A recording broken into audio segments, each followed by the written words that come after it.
Welcome back to my channel. This is 코인 노마드. 안녕하세요, 코인 노마드입니다. 코인게코 마켓캡 하락 후 약간 반등하는 모습을 보이고 있는데 언제든지 하락할 수 있을 것 같은 이런 분위기가 보여지고 있습니다.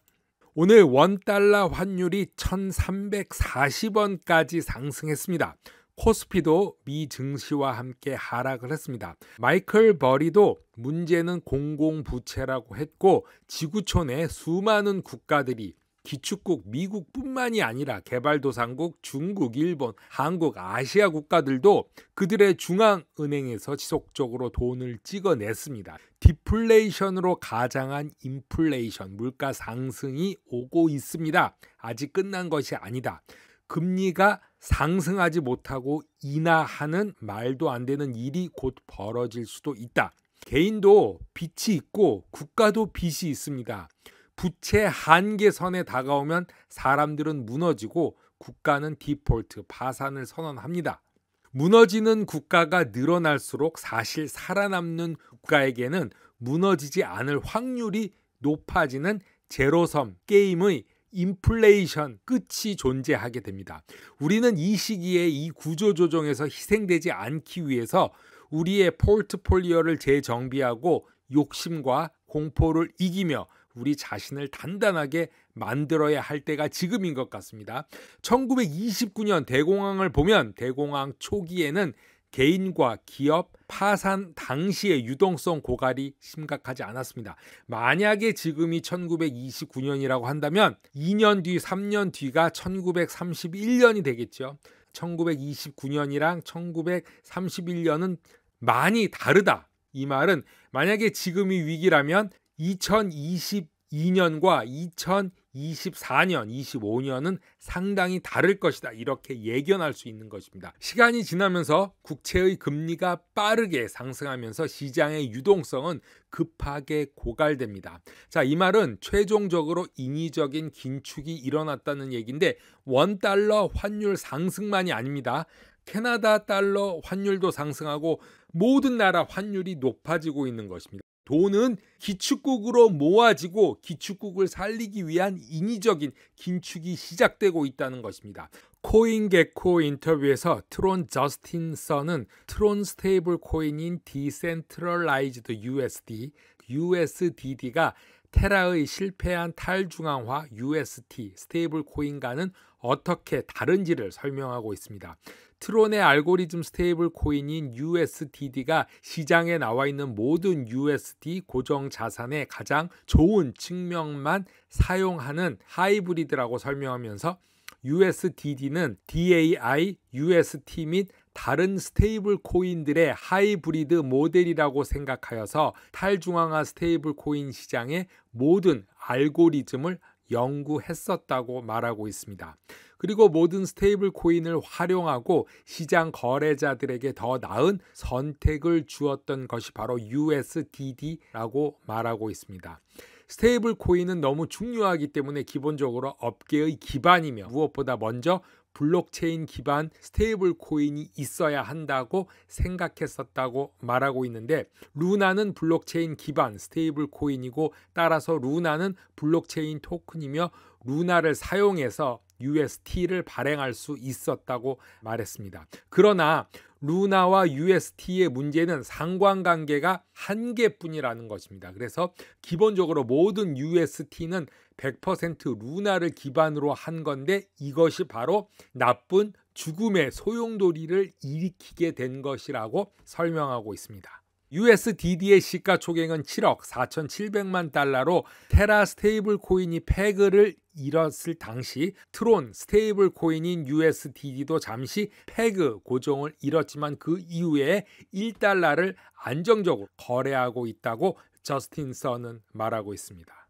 최근 코인데스크에서 브라이언 브룩스 인터뷰가 있었습니다. 2020년 브라이언 브룩은 코인노마드 채널에서도 히어로였습니다. 물론 XRP 커뮤니티에서도 존재감 그 자체였습니다. 브라이언 브룩이 한 명언 중에는 이런 말이 있습니다. 블록체인 없이는 크립토는 존재할 수 없다라는 말입니다. 코인은 없어질 것이라고 말하는 사람들에게 전하는 메시지입니다. 블록체인은 코인이 존재함으로 가능한 것입니다. 블록체인과 코인, 크립토커런시는 따로따로가 아니다. 함께 있어야 존재하는 것이다. 이런 브룩스는 최근에 리플과 SEC 모두 소송의 합의를 이룰 것이다 라고 말하고 있습니다.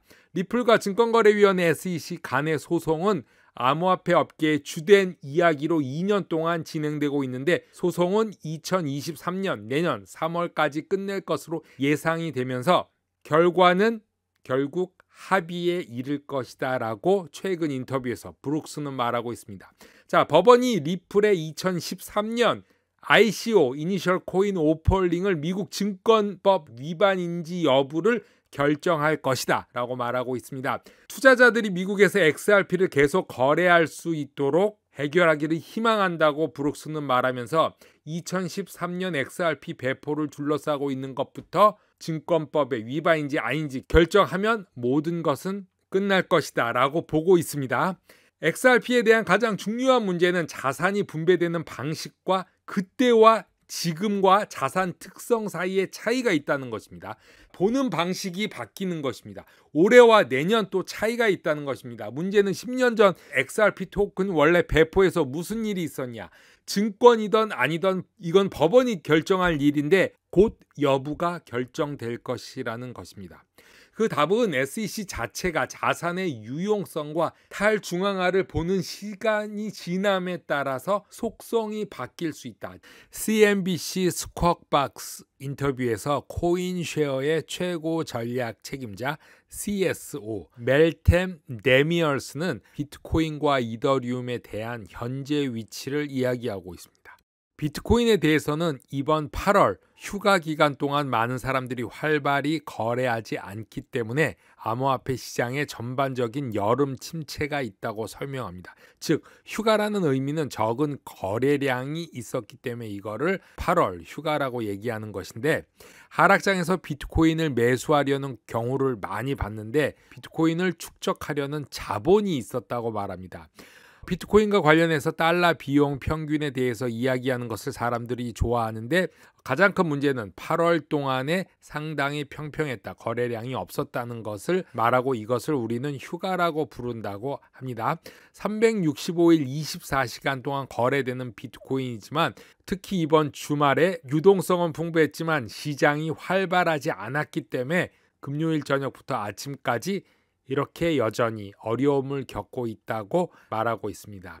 데미얼스는 비트코인이 8월부터 9월 말까지 2달 동안에 큰 성장을 기대하지 않는다고 말하면서 3분기 나머지 기간에도 평평할 것을 기대하는데 비트코인에 대한 즉각적인 상승, 촉매제가 없다고 말하고 있습니다. 왜냐하면 기술 주식과의 높은 상관관계에서 보았듯이 현재로서는 매크로와 매우 밀접히 관련됐기 때문에 이 기술 주식과 비트코인 상승 촉매제가 없다. 이렇게 보고 있는 것 같습니다. 하지만 이더리움에 대해서는 이더리움으로 포커스가 이동하고 있고 9월 중순 작업증명에서 지분증명으로 전환을 둘러싼 이슈, 소문으로 인해서 흥분한 투자자들이 더 넓은 시장 상황을 무시하는 상태에서 업그레이드를 맞이한다. 업그레이드를 볼 수 있다고 경고를 하고 있습니다. 이더리움으로의 업그레이드는 이더리움 수요와 공급 역학을 근본적으로 변화시킬 것이고 멀지를 둘러싼 많은 열의가 있고 활력을 불어넣을 수는 있지만 근본적인 문제 중 하나는 멀지를 이더리움 상승 촉매로 보는 사람들이 이것을 하나의 이벤트로 보고 있다는 것이라고 말합니다. 자, 포트폴리오를 구성할 때 단일 자산만 보는 것이 아니고 더 넓은 범위의 자산도 보고 이자율도 보고 포트폴리오 위험 수준도 보고 맥락을 보아야 하는데 이더리움 하나로만 봐서는 안 된다. 이렇게 말하고 있는 것입니다. 멀지가 작업 프로젝트로서의 이더리움을 가장 확실히 개선할 것이지만 이더리움 가격 상승을 위해서는 상당한 양의 투자 자본이 있어야 되는데 그렇게 예상하지는 않는다라고 말하고 있습니다. 내부적으로 암호화폐 커뮤니티와 이더리움 커뮤니티 내에서 합병, 멀지를 둘러싼 공급을 극적으로 줄이면서 잠재적으로 수요를 견인할 이벤트로 많은 열의가 있지만 현실 중에 하나는 거시적인 걸 봐야 된다. 거시적 측면에서 많은 사람들이 걱정을 하고 있다. 많은 일들이 이 매크로에서 일어나고 있는 것입니다. 이더리움을 구입하기 위해서 새로운 자본이 유입되지 않는 한 변화는 일어나지 않을 수도 있다. 이렇게 보고 있는 것입니다. 코인 노마드 오늘은 여기까지 하겠습니다. 감사합니다.